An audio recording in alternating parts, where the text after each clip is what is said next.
20 years after one of the most horrific acts of violence in America's history, we pause to reflect on the events of that day, the lives that were changed forever, the victims, and the heroism of first responders.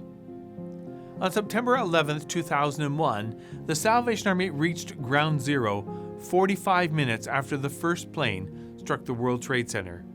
We remained on site until June 23, 2002.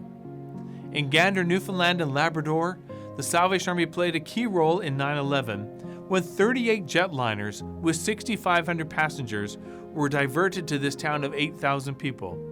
There was no time to plan, so we just started to help.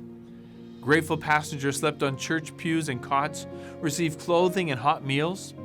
The Salvation Army also responded in Vancouver and Halifax, providing nourishing meals, hydration, and emotional and spiritual care to thousands of stranded passengers.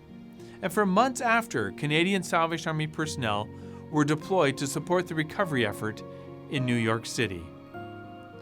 Sudden tragedy can happen to anyone, anywhere.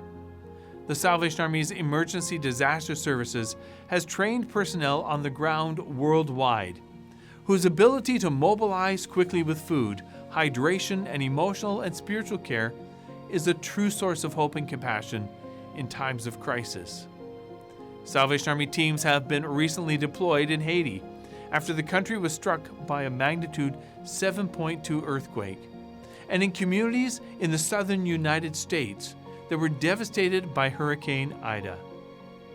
Today, as we mark the passage of 2 decades since the tragedy of 9/11, and remember those whose lives have been recently shattered by forces beyond their control, I'm reminded of God's hope in times of tragedy. Psalm 34, verse 18 says, "The Lord is close to the brokenhearted, and He saves those who are crushed in spirit." May God be with you this day as we pause to remember the lives lost and those impacted by 9/11. God bless.